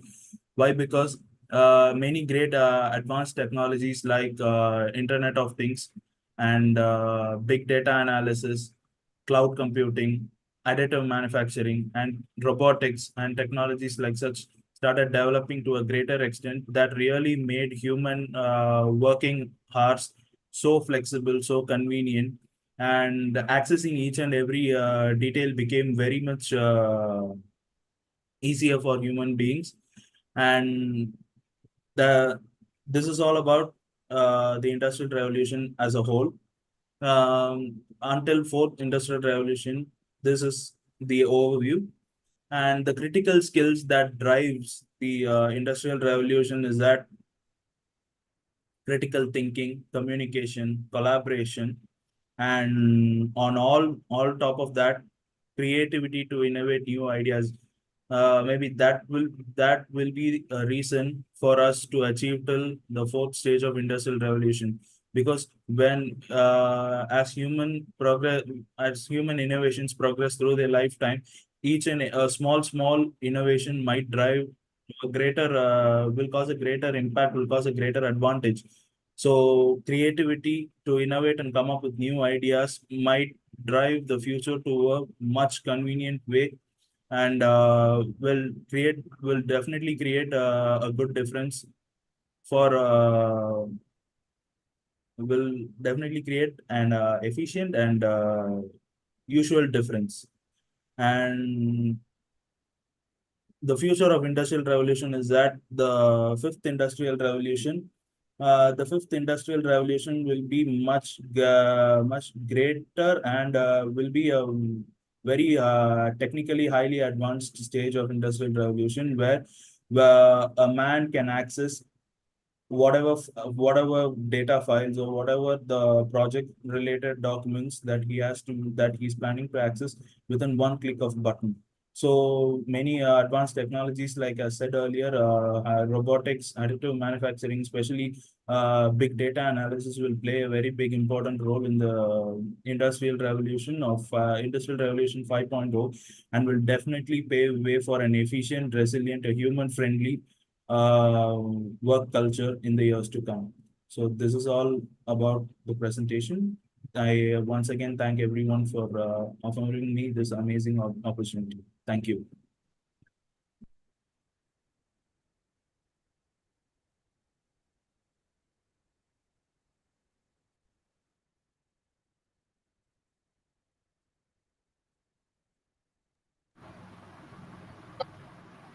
Dr. Tanuja? Yes, ma'am. Would you like to do the summary, ma'am? Yes. Melvin, yes, thank you for your wonderful presentation, and you have touched all the industrial revolutions and importance. So you rightly pointed out that about the industry 4.4, and we have seen the rise of smart factories. And coming to the industry 5.5, you also touched about the importance. It is expected to bring about the further advancement of that is AI and automation in manufacturing. And Industry 5.4, I would like to add my point, they are also concentrating on the sustainability. Because it is very important nowadays to reach our vision of 2030 UN. So the sustainability is very, very important, and the Industry 5.0, they are focusing on the sustainability policies like minimal generation of the waste and management, and also uh, like that is they want to determine that is more and just it is important for the manufacturing and good profit also. And some fundamental principles of Industry 5.0 I just wanted to add here. That is another one, that is human centricity and resilience. And that's all. I think you have covered the rest of the things. Thank you, Melvin. Thank you, ma'am. Thank you, ma'am. Yes, Dr. Virginia, would you like to add on something? Quickly, I think that I really appreciated the fact that you showed us that the future of work is rapidly evolving into the 5.0, and that we really need to bring the 21st century skills now so we can embrace and thrive in the dynamic landscape that we will definitely see in the future. And I think that we're still lagging behind when it comes to digital literacy and critical thinking and collaboration. So that's something we have to continue to hone on. And I really appreciate that you brought that forward, because looking into the future is already happening. You know, it's already here. And the fact that we really need a capable workforce that is embracing automation, artificial intelligence, and big data is really key in order for us to continue to innovate and continue to grow. So thank you so much, because I think the presentation showed us where we come from, where we're at, and how we are fast, and rapidly really evolving into the Industry 5.0. So thank you so much. Thank you. Very good. Thank you, Mr. Melvin. Thank you, Dr. Virginia, and thank you, Dr. Tanuja. That was very totally a comprehensive summary that summed up the whole presentation so well. And thank you, Mr. Melvin, for that seamless presentation. Definitely. As you rightly said, on Industry 4.0, which is quite, people are aware of it. Industry 5.0 is still emerging as we are talking about max to max. They know about the deployment of 5G networks that we are fostering for innovation, telecommunication to enhance global connectivity rather. G-20 countries have started including the topics which are related to the financial technology, fintech, otherwise, in other words, it is called as and how digital innovation can improve this financial services. Focusing on financial inclusion, that's going to be the target for 5.0, connecting, getting into global connectivity, reducing the barriers to access, as Dr. Virginia was mentioning, and making it, viable for everyone, and it's not for one particular sector of people who are well versed in it. As Dr. Tanuja was also mentioning, it will help us to have a good financial system in the digital age that we are heading towards. Thank you, Mr. Wilman. That was a wonderful presentation. Not compromising on the, you have also discussed in detail about the strategies of equipping the workforce with the relevant skills to become resilient for the jobs of the future. Thank you. Thank you for addressing these aspects so well. Thank you. Thank you, ma'am. Thank you, ma'am. Well, moving ahead, following Melvin, we have got with us, we are waiting for Mr. Mazaraka Godfrey. Is he going to join us, or we don't know exactly what is it? So on that note, we have got two topics to leave it open for the group to anyone to pick up as such. And it's my duty to open the floor to the audience now. So we are opening the topic of Mr. Mazaraka Godfrey, Bioproduction and Industrial Biotechnology, since he has not joined us. And also we have got the diffusion of NPR technologies. Anybody who can just throw little light on diffusion of NPR technologies, and also, last but not the least, taking into consideration of everyone who has spoken their heart on this platform. sustaining robust policies and systems for sustainability and security. How to bring up these policies and the systems for sustainability and the security which is involved. So I open up the forum for these topics. Now, as we all know, we are change makers. We are all gathered here to sustain the dream of taking it. And as the youth, empowered youth, so it is our duty to see you being unleashed of your potential with your education and the knowledge amplified, thereby bringing in a note for change. So on that note, we open the forum to you today with address on these topics, which you can. So let me start with Dr. Virginia first, the young leader. Thank you, Doctor. No, well, you caught me by surprise, but definitely, I think that what we have discussed today really puts us in a position that we can actually take action. And I think that whoever's watching us today and is participating knows that if we don't have the human aspect, we have a lot of technology and there's a lot of advancement. And I think that many times our biggest concern is that AI will take over or that humans will not be necessary in the future. And the truth is that wherever there's technology, you're going to need a human mind, a critical thinker, what we bring to the table in order to enable that to really impact the life that we all have as a human race. So I think that sometimes we talk so much about advancement and technology that we forget that humans are still the ones who drive this. And the fact that we have such young speakers speaking so eloquently and really doing more research and finding out, I want you all to know that I listen to all of you. And I'm so proud because you are in the driver's seat. And whoever's listening to us today, machines will never take over. But we need to actually also prepare. And like I said in my comment before, we're moving forward. Things don't stop because we're not ready. They continue. So we need to really embrace what's happening now and what the industry, the revolution is bringing now, this new 4.0, 5.0 happening, and we can't be afraid. I think that many times because we don't feel that we can conquer it, or we don't feel that we control enough, or that we don't know enough, we decide to ignore. I just want to say that we need to embrace.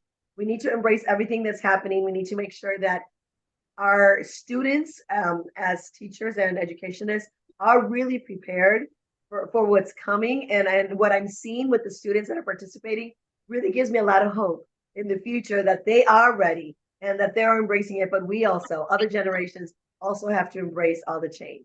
So there's so many topics to discuss. It's not my area of expertise, but education is. And I want to make sure that we realize that even if we don't know something today, we can definitely learn it and we can apply.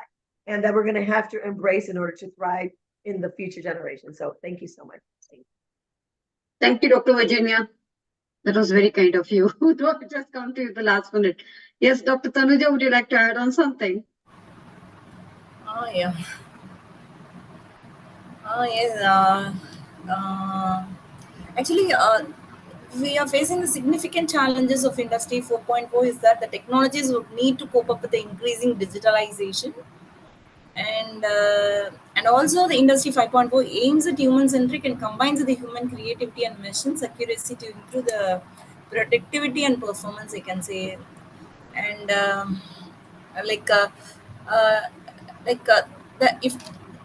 and there is a digital transformations from Industry 4.0 to 5.0, the paradigm, and it brings the resolutions because there is a decreases in the emphasis on the technology, and the potential for the progress is based on the collaboration among the humans and machines.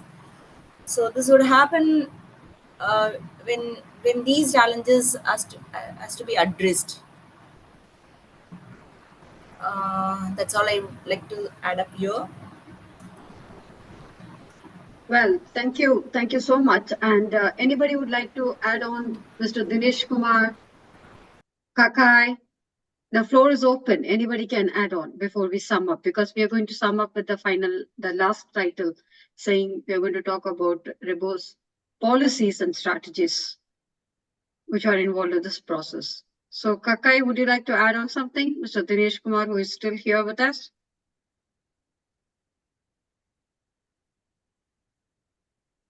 Okay. So now, before we sum up, it was a wonderful session. So our sincere thanks to each one of the participants who have joined us on this forum, starting from Mr. Jan on, who gave a brilliant start for the day, and also followed by the other speakers who have really carried it forward so well on their shoulders, like talking about intensely, whether it is Mr. Dinesh Kumar or Mr. Shyam Ganesh, Kakai, and also Joe James, though we are missing about Mazurika Godfrey, and also last summing up with Melvin Thalabadi. Everyone is so point blank and just explaining things to us so clearly as such. So last but not the least, there's a very key thing that we need to look into: the sustaining robust policies and systems for sustainability and security, which is involved in this. And moving ahead, there's a very big challenge that is faced in every single field, whether it is economics or environment or technology, or whether it is national level or international level, everywhere, even the local community, for that matter, even the local community challenges that we need to take into consideration. And finally, it is just because it is technology, where it is heading is the security, safety and security of the people who are working in it, and also who are benefiting through it.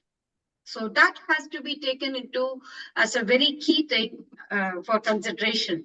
So, well, we do agree with you on this platform that we all should have an integrated policy framework to develop a comprehensive and intensive integrated policy framework with inclusion of sustainability and security concerns in our mind for mutual benefit. So thereby we will be able to achieve environmental sustainability.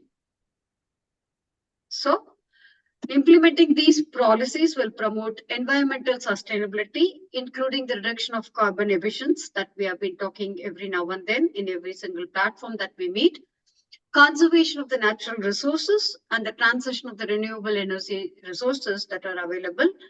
In the, as Daphne was mentioning, small scale industries, and also agriculture and farming and the transportation.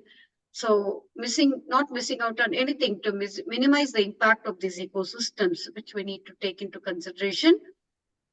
And the third important point that has to be kept in our mind is the cyber security and data protection, because it is definitely at large, threat in large.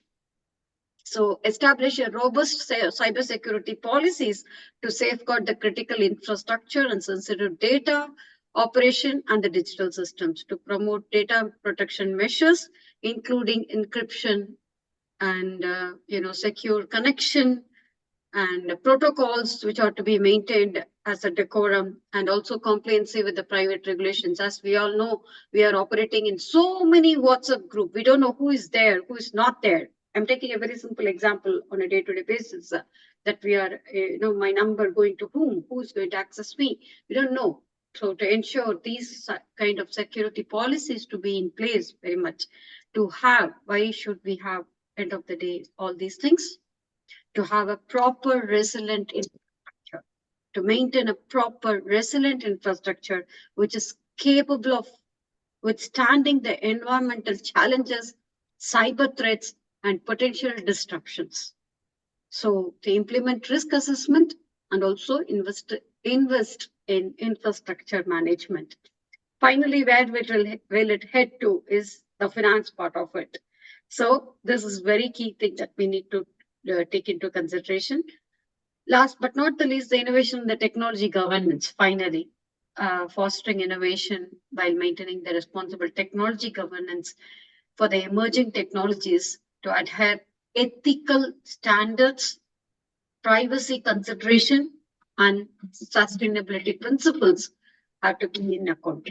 So to do this, we need to establish a regulatory framework that balance both the benefits of the innovation taking into consideration the potential risks which are involved in it, promoting a safe, secure, sustainable technological landscape, which is for the benefit of circular economy practices, thus implementing a circular economy, minimizing the waste and promoting a reuse, recycling materials, supporting businesses in adopting a sustainable practices that contribute to resource efficiency with reduced environmental impact, thereby having a very safe supply chain resilience that will provide us with the diversifying sources, improving transparency, adopting technologies like blockchain to enhance traceability. Thereby, all those geopolitical, whichever part of the world we are, whichever local community that we belong to, whichever policy that we adopt, with all those economic factors taking into designing the supply chain policies to mitigate risk and ensure continuity. Thereby, we will be able to achieve and we will be able to realize the international cooperation, fostering collaboration, which is very much needed between all countries, or not only G20 countries, non-G20 countries also, information sharing, and also on security and sustainability with the partnership and agreements, with proper partnership and agreements that will promote collective action, address global challenges, and share best practices. So with the last point of how to achieve this, definitely, as Mr. Yan Yon was mentioning, the key thing is knowledge sharing. Promote education awareness programs like ours, the Youth Cabinet, G20 Youth Cabinet, to inform stakeholders about the merits and demerits, about the public, business systems, policies which are being there, evolving, emerging, and we are still there with the importance of sustainability and security, to develop a culture of responsibility and accountability for all stakeholders, such that everyone takes the responsibility of taking it forward at all levels of the society. So, with establishment of these policies, what is required is the continuous monitoring and evaluation, establishing mechanism of continuous monitoring and evaluation of policies and systems with effectiveness to adopt the evolving threats, challenge those challenges, and update the policies with all remedials that as and when it is required. By combining these sustainable practices with robust security measures and policies and systems, we can contribute to the long-term sustainability and resilience across various countries across the globe. So hope everybody will agree with me on this platform. Yes, I'm open to Dr. Virginia. Thank you. Okay, it's been my day today. No, thank you. Again, everything. I think that we just need to really continue to reinforce the importance of all the effort that goes into presenting something like this to G20 and having our youth really speak out, because they're actually the ones who are going to be conducting the world that we live in the future. But I think that it's really, really wonderful when we have experts and mentors that are there and are present, listening and really encouraging them to continue. The digital technologies are here. They're not going anywhere. And the truth is that the faster we start embracing and we start understanding that we impact this. And I think today it's resonated with me how important human participation is. You know, we talk so much about it, and it seems so cold when we talk about technology and digitalization, but it's not cold because it's humans that create this, right? So again, so proud of every single speaker. Especially our young people. And I just want to appreciate the people that take the time, like teachers and professors and doctors that take the time to be here with us and really expand and give us their knowledge and their experience. And I want to congratulate you, Dr. Shavidya, because I am with you every week, and maybe I'm not here the entire time, but I'm always amazed at how purposeful you are. And I know why you do this. And I don't want you to ever think that we are not appreciative. So thank you all. Today was really, really insightful. And I appreciate every single presentation because it was clear. They were cognizant of the information. They were just not reading something. They were actually participating and sharing information with us. And I think that's the beauty of G20. So thank you so much for having me here. Thank you. Thank you, Dr. Virginia. Really, it was really, I'm so overwhelmed with joy because today I felt all those presentations really add sense. They were talking, they were taking the responsibility on their shoulders. They're not just throwing it out, they're taking the initiative further. And also big thanks to Mr. Niranjan, who has been very supportive, and he has really taken it on his shoulder and he's taking it forward. He's literally carrying it on his shoulders and taking it forward. I could see that. Thank you so much, Mr. Niranjan, though you're not present here amidst us today. And also the IGEN team, really, they're wonderful speakers, brilliant speakers. And definitely we will have more and more speakers coming up from IAU as well, as Dr. Virginia has really prompted and she said, I'm going to take it forward. Thank you so much, ma'am. You have been such an inspiration and encouragement to all of us. And with your support, definitely we will be able to do that. Thank you. Thank you for all your support and IAUs as well. And Dr. Tanuja is a pillar of support always. Not to be seen, though invisible, but invincible.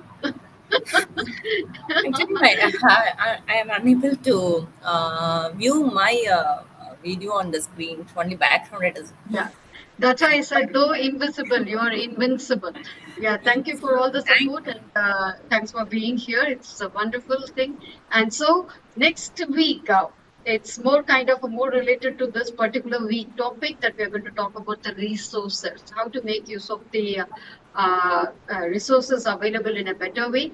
So we'll be joined with a new set of speakers, I think so, more participation from IAU with more participation from IGEN. And we should really congratulate once again IGEN on this platform for bringing such wonderful speakers, really amazing speakers. That it's a youth lead means it is a youth lead, exactly. And they are taking it forward. That's so very brilliant. And definitely we could see the leaders in the making, the change makers in the making, the trailblazers in the making, and the trendsetters in the making, to whom we are going to hand over this beautiful world, the world to live in for the future generations to carry. Thank you. On that note, till we meet again, it's a big adieu from all of us. Thank you. Thank you so much for the great opportunity for our IGEN speakers, ma'am. Thank you. Thank you, ma'am. Thank you. Thank you so much. Thank you, Rivera, ma'am. Thank you. Thank you. Thank you, Ms. Duffin. Thank you. It's wonderful having you. Thank you, dear. Thank you. Thanks for the biggest support. Thank you, dear. Thank you, ma'am. You're welcome. Thank you.